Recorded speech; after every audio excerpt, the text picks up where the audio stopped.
191 000 et des dizaines de sourires plus tard. Voici le grand résultat de la remise annuelle des bourses de la Fondation nordique. Présentée récemment à l'école Cardinal-Leroy, cette journée représente un grand moment, pas seulement pour les athlètes, mais aussi pour le président. La Fondation est dans une situation financière extrêmement solide. Alors, on a des réserves. Si jamais il y avait un besoin très particulier qui arrivait, on a ce qu'il faut. C'est vraiment bien administré. Et c'est une fondation qui peut se permettre, par exemple, de prendre le gala, de prendre des risques qui vont avec ça pour justement faire des événements récurrents qui vont amener des revenus nouveaux pour l'avenir, pour que nos athlètes soient, honorés et qu'il y ait plus d'argent. Bien entendu, il fallait penser à ceux qui défendront les couleurs canadiennes à Sotchi. Un peu normal, il reste juste 9 mois. Alors souvent, vous ne savez pas à quelle magie ils peuvent utiliser pour faire une transformation de dernière minute pour 1000 $ ou 1500 $. C'est incroyable. Ils font des miracles avec si peu d'argent. Alors vraiment, l'attention a été mise sur ceux qui ont besoin d'un dernier coup de main pour les Jeux qui s'en viennent dans 9 mois d'ici. C'est demain matin, ça. Est-ce que c'est toujours aussi valorisant pour vous d'offrir ces bourses? Oui, on dirait que c'est plus qu'avant. Parce que je suis président du comité olympique. Puis je vois l'intégration tellement facile entre les deux.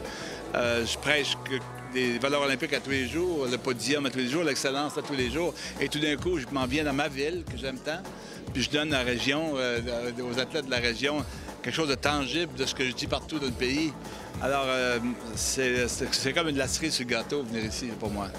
Un nombre record de 230 mises en candidature. Ceci prouve les besoins, mais surtout la qualité des athlètes et organismes de la grande région de Québec, Chaudière-Appalaches. Un, que ça va bien parce qu'il y a un intérêt fou. Puis deux, il doit y avoir des athlètes en arrière de ça là, qui préparent des dossiers. Là, puis ils veulent réaliser leurs rêves de plus en plus. Alors, ça ne peut qu'être de bons signes. Ouais. Comment vous l'expliquez? Moi, je pense qu'avec tout ce qu'on fait, on en parle d'Olympique.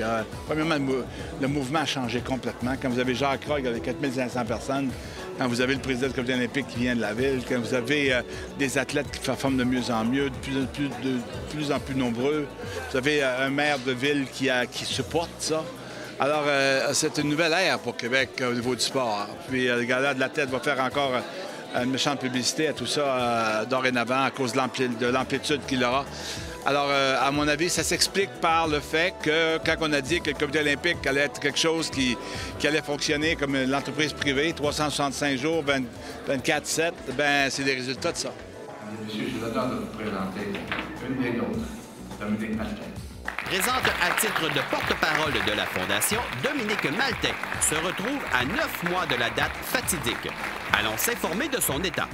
J'essaie de prendre soin de moi, de me préparer au meilleur que je vais pouvoir l'être à Sotchi. Puis écoute, j'ai une magnifique équipe alentour de moi. On sait où on s'en va. Ça va super bien, la forme physique aussi, sur tous les aspects.